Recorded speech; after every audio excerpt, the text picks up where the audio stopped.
Junior Board of Directors is proud to support Faribault Community Television.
Hello Faribault, Nort Johnson here with your Faribault Area Chamber of Commerce and Tourism. And here we are breaking into September and want to share a couple of really important things. One that I'm particularly proud of. The Chamber of Commerce earlier this year earned a grant from the Department of Education based on the work that we've been able to help inspire within the Faribault School District and with South Central College. And with a portion of that grant money, this kid got to shop for MIG welders and laser cutters and engravers that are going to go into Faribault High School for the new mechanical engineering and construction trade pathways.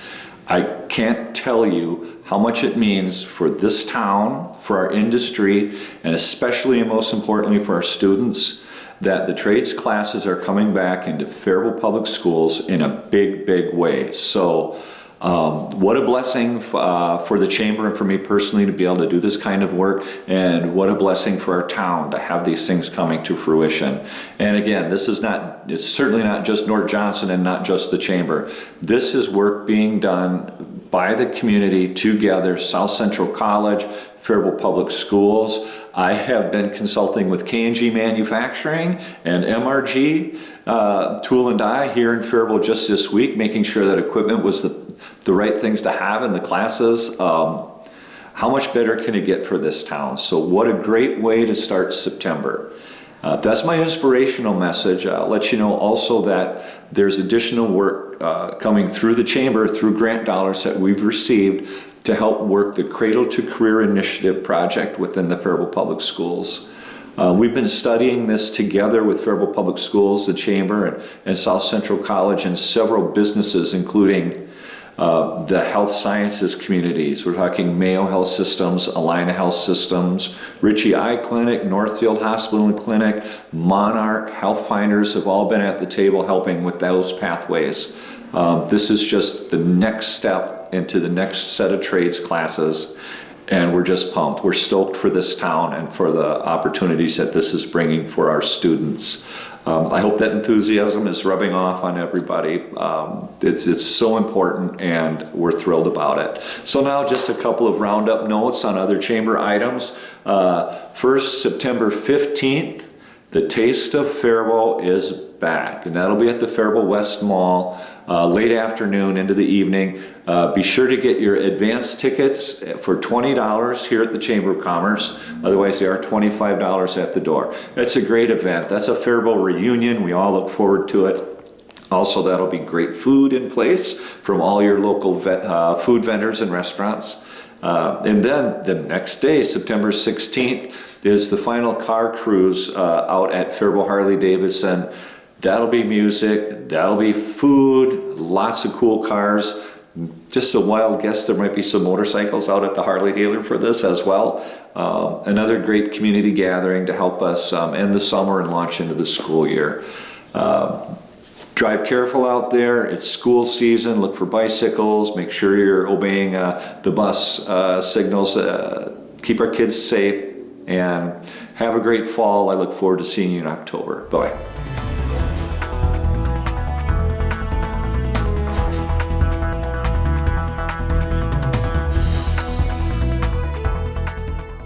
Hey everyone, it's me, Miss Denny, your favorite children's librarian. Thanks for joining me. I am here to talk to you about everything that's happening at your library in September. I cannot believe it is already September. Fall is upon us. We're back to school. I hope everybody is having a wonderful start to the school year. I also hope you join me for story time. Story time is offered in a variety of formats right now. We'll continue with our 5-minute bedtime stories on Tuesday nights at 7. You can find me reading a book live on Facebook or our YouTube page. Just search for the playlists, Storytime with Miss Denny. You can also join me on Zoom on Wednesday mornings at 10 a.m. for an interactive story time. And just email me if you need the link.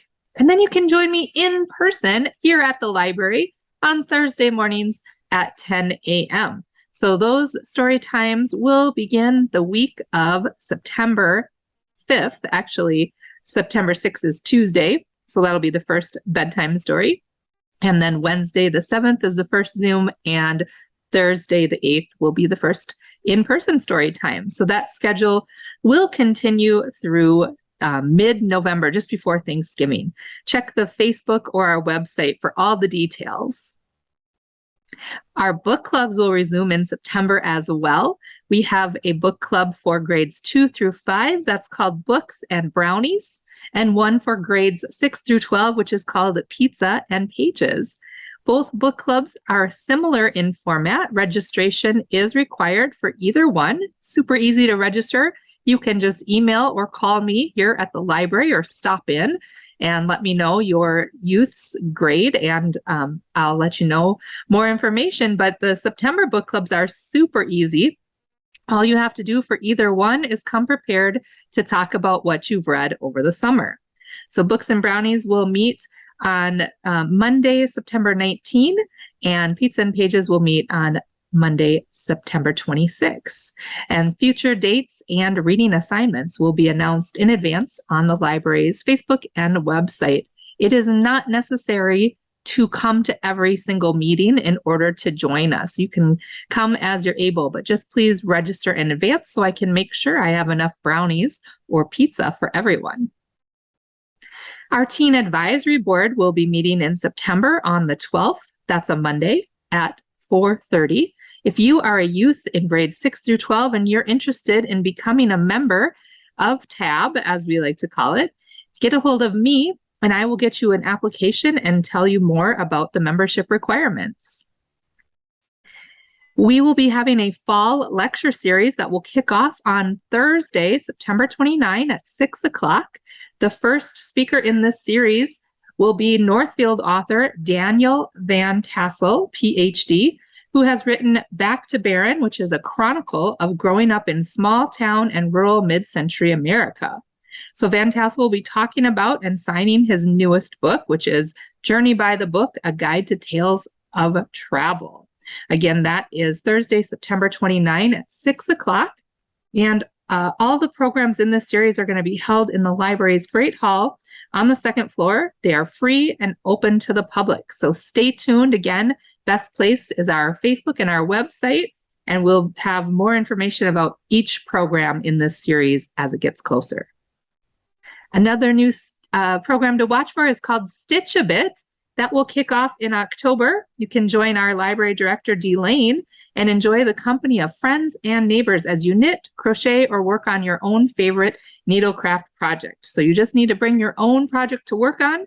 No registration is necessary, and the meetings will begin the first Monday of October. So watch for more details about that to come.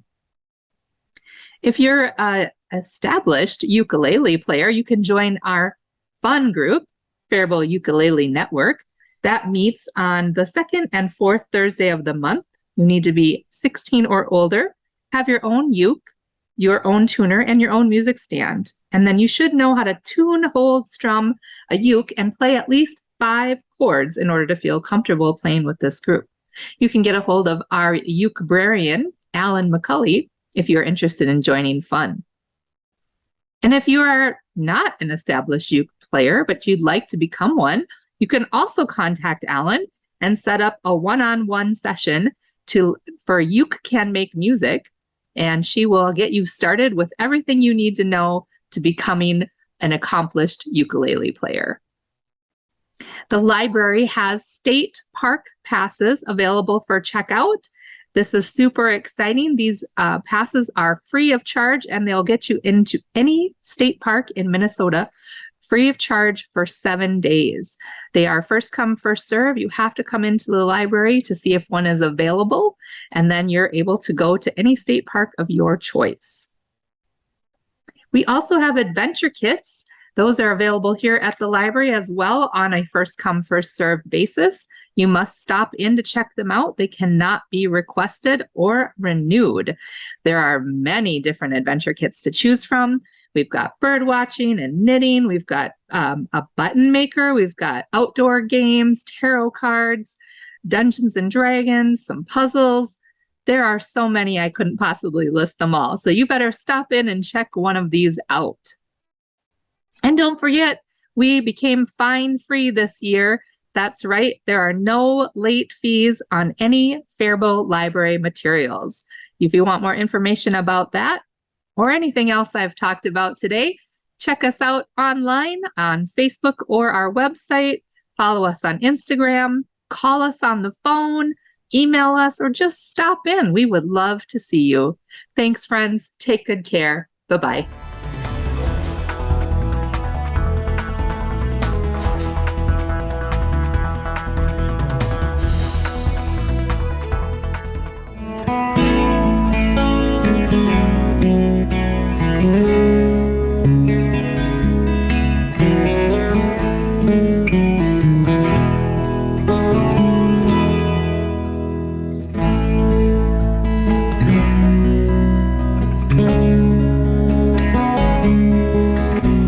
Dave Nichols from the Rice County Historical Society, and today I wanted to tell you about a new collection that we had come into the museum over the last weekend.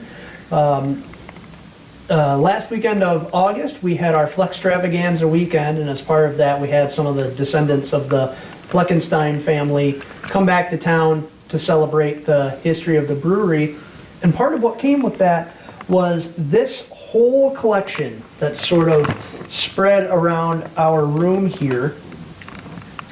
This all came from Al Fleckenstein. His father was the last treasurer of the business and obviously a member of the family that started it. We got all kinds of neat things here that I thought a lot of people would appreciate taking a look at.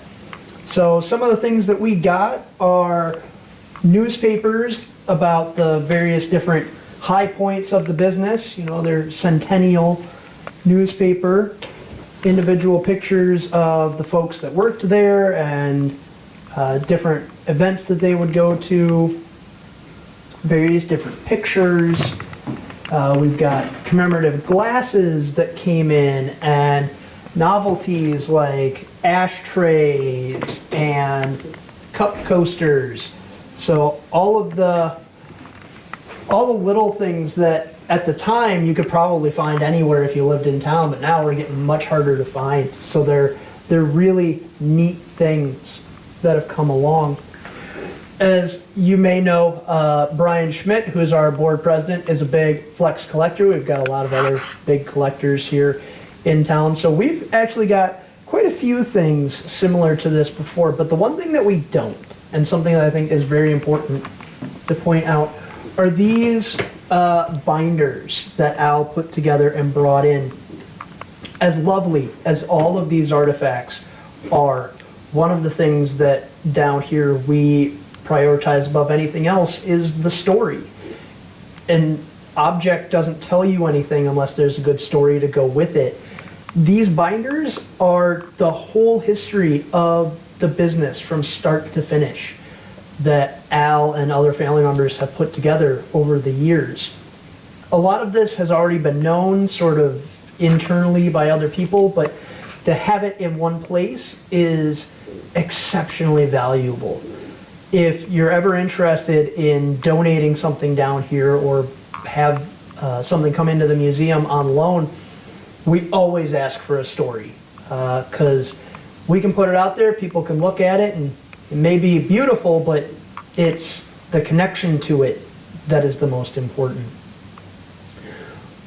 As I mentioned, we had a big weekend here not too long ago, and as part of that, we got cases of commemorative pop that people can get. It's got the logo from the event. It comes with an authentic grape soda cap from Fleckenstein's back when they were running. We weren't allowed to put it on the bottle for health reasons, but you still get one. They are numbered, so they're limited edition. We do still have some available, so if you are interested in them, we encourage you to come down to the museum and pick one up. They're $5 a piece, but it's a neat little piece of history that you can have about the event that went on here. We have them down here. They're still being sold at the State Bank of Faribault and at Star Sports and Apparel over by Ace in downtown here. So I just wanted to give you a quick overview of this collection. I thought it was really neat. Certainly who it's connected to is very important. If you ever have a big collection or something like this that you're interested in donating, we're always willing to take a look and see if it's something that we're interested in. We're always happy to talk with collectors and give things a good home whenever they're done with it.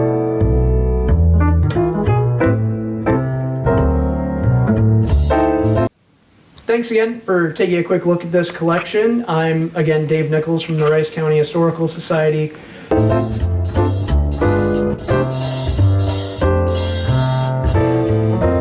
Rice County Historical Society, preserving the past for future generations.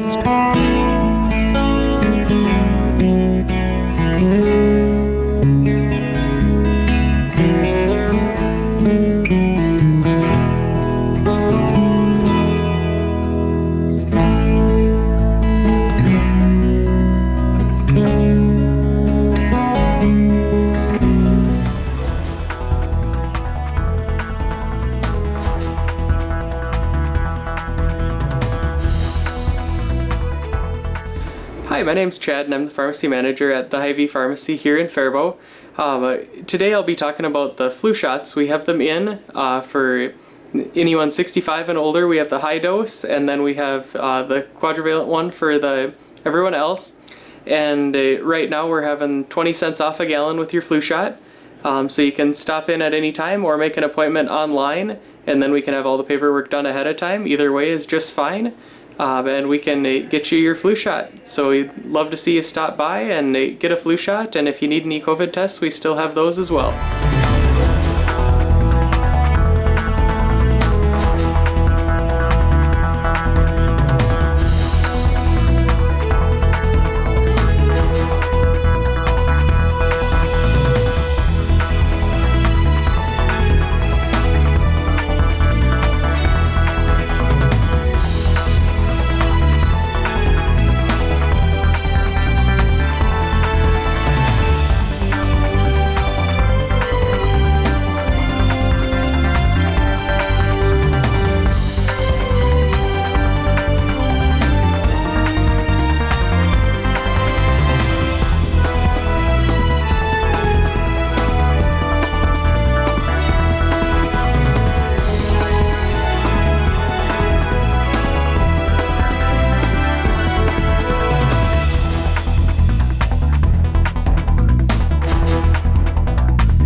Hi everybody, my name is Brad Bourne. I'm the new director of Riverbend Nature Center. I want to thank you for making Riverbend Nature Center part of your life, whether you have visited us one time or 1,000. There's always something new to explore and discover out here at Riverbend.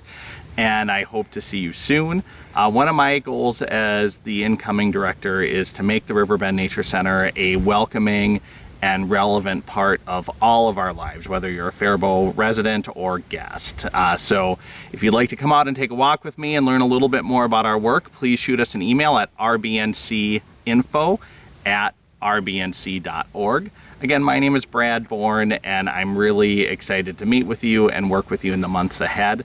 And I'd like to throw it over to Matt Johnson, one of our awesome naturalists, to tell a little bit more about the upcoming activities and ways to engage in RBNC this next month. Hi, this is Matt Johnson from Riverbend Nature Center, and I just wanted to highlight some upcoming programs we have here for the month of September. On September 8th, we have an adult night out splatter paint archery, and that runs from 5:30 to 7.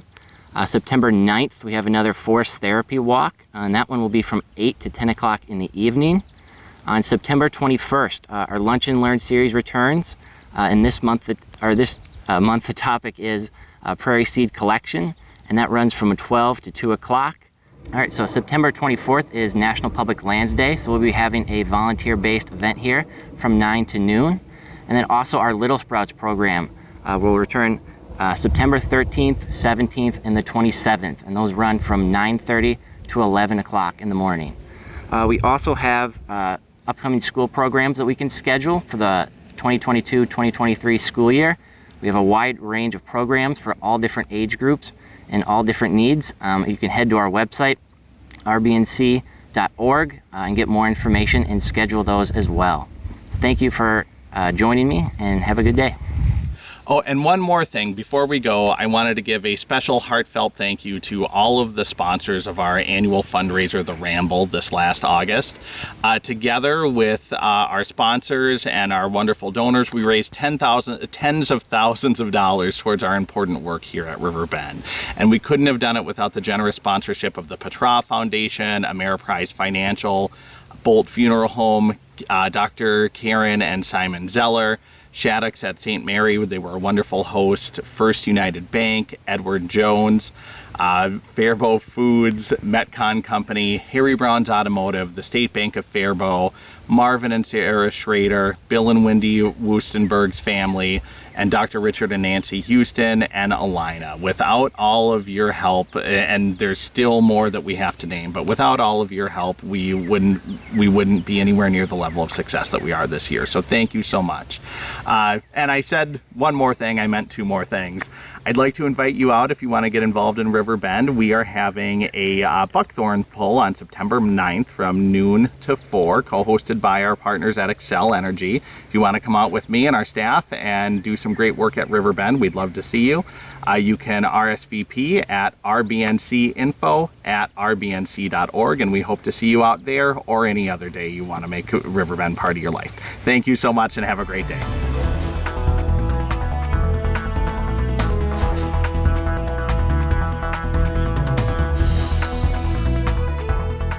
Hi, this is Chad Barman with Faribault Parks and Rec with our monthly update.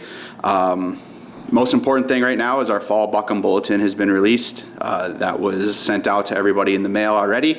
If you did not get a copy, we have more available here at the community center. And then we also have our online digital copy that's available for anybody who needs to look at it. Please refer to that for any upcoming events, hours, and general knowledge about the community. Here this week, last week of August, the community center has closed the aquatic center for the season. Please note that as you make your plans. Any remaining 2022 outdoor tickets can be used here inside for our Saturday and Sunday open swim. For your planning, Saturday and Sunday open swim will begin the Saturday following Labor Day. We're also now into the end of our park shelter rental season. Those will go through September.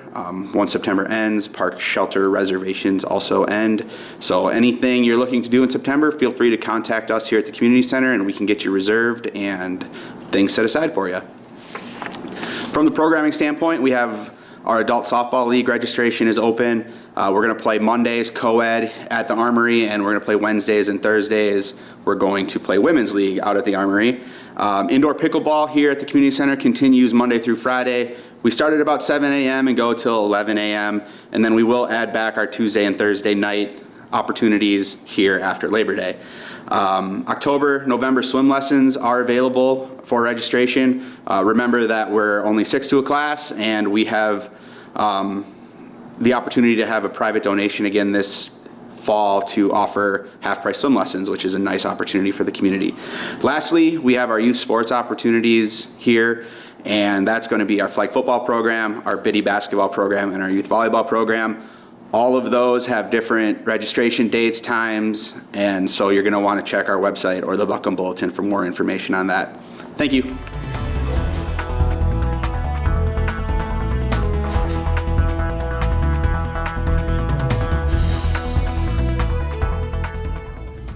Hi, I'm Dr. Corey Miller with Ritchie Eye Clinic and LASIK Center, and today I want to talk to you about a topic I'm sure a lot of you have experience with, and that's flashes or floaters. So when you hear the term flashes and floaters, not everyone understands exactly what I mean because people experience it in multiple different ways. So have you ever been sitting there and kind of seen a little black dot or a bug kind of fly across your view, and then you try to swat it and you realize, wait, there's not a bug there? Well, that might be a floater. Or you notice a little squiggly line or a blob in your vision that kind of comes and goes depending on what you're looking at. That's something that we call floaters. And then the flashes, sometimes just people notice a little streak of light that comes across, and oftentimes that's it, but sometimes they can persist. Most of the time, flashes and floaters are really not a big issue and not an emergency. However, sometimes they can be a sign that something more serious is going on. So first I'll talk to you about what causes floaters. What's the reason behind why you're experiencing that? And for that, we'll do a little bit of a anatomy lesson here. So this is looking at an eye, kind of cut from the side. So the front part of the eye, the cornea is over here, back of the eye, the retina, and the optic nerve. So the reason that we see floaters is because of the vitreous. The vitreous is this space kind of sitting in front of our retina and behind the colored part of our eye. And it's this jelly-like substance that fills this entire space right here. And over time, it can start to condense and become liquefied, and it forms little strands or little dots or things that float around. And we see those floaters, the shadow on our retina kind of coming in and out. And that's what we perceive as floaters. Some people can have just a few and others can have lots of them. And they can actually be very bothersome and impact people's lives. Most of the time, floaters are not something to be worried about. And you don't have to do anything for. Our brains do a great job of being able to ignore it, and they actually become less bothersome over time.